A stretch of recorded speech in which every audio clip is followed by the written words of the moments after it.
Operation London Bridge. That's the code name given to the plan in place for the days and weeks after Queen Elizabeth II's passing.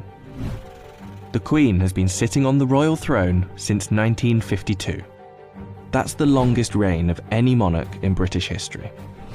And during that time, she's seen over a dozen UK Prime Ministers, nearly 20 Summer Olympics, and over half a dozen popes.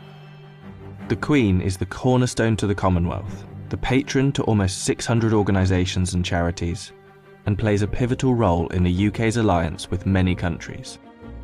So her passing will bring about a lot of change. Not just for the United Kingdom, but potentially the world.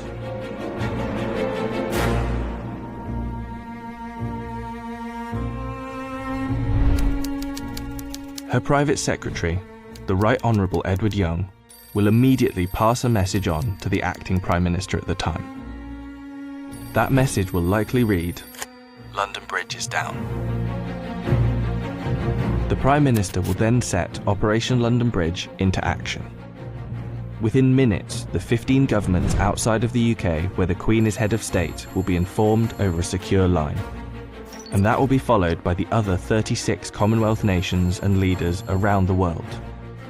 The gates of Buckingham Palace will then dawn a black-edged notice of the news. At the same time, a newsflash will alert media around the world. Every media outlet is prepared for the news. Every radio station has a network of lights that will flash to indicate a national catastrophe such as this.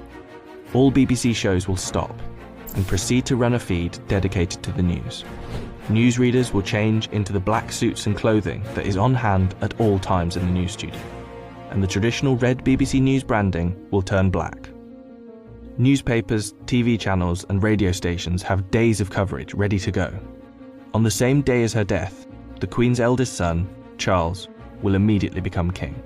And it's reported that the stock exchange, businesses and shops across the UK will likely close for the day out of respect.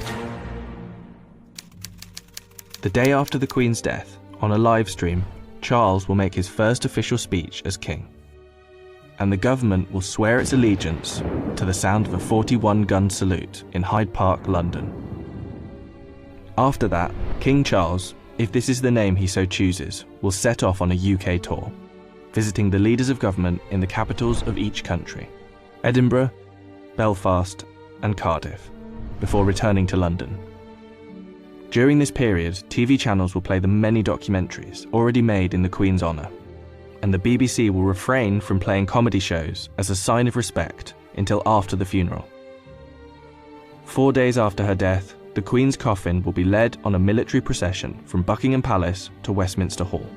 Here she will lie in state over the next 4 days, and after which King Charles, family and dignitaries will pay their respects. Then the doors will open to likely hundreds of thousands of people queued up outside.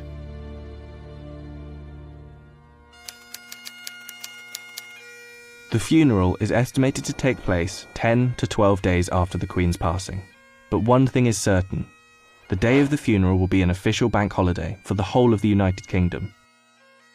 The stock exchange will close for a second time in under 2 weeks, and many businesses will follow suit. At 11 AM sharp, the bells of Big Ben will chime, the country will fall silent, and the coffin will be brought inside Westminster Abbey, where 2,000 specially invited guests will bow their heads in prayer. After the service, the coffin will be taken to Windsor Castle, and then finally to St George's Chapel, where Queen Elizabeth II will likely be laid to rest next to her father, King George VI. Likely within a year after the funeral, an official coronation for King Charles will take place on yet another bank holiday. All in all, accounting for the multiple bank holidays, funeral expenses and coronation celebrations, the Queen's passing is estimated to cost the UK economy billions of pounds. In addition, hundreds of changes will happen across the UK in the months to come. New British currency will be printed with the King's portrait, and the Queen's currency will slowly be removed from use. The same will happen for stamps, passports, and police and military uniforms, and the national anthem will be changed to God Save the King. Not to mention how the world and Commonwealth will react to the new king could alter the British royal family forever.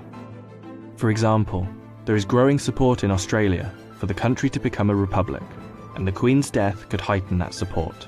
This could lead other countries to follow suit, which would almost certainly weaken the British monarchy. This scenario will one day be upon us.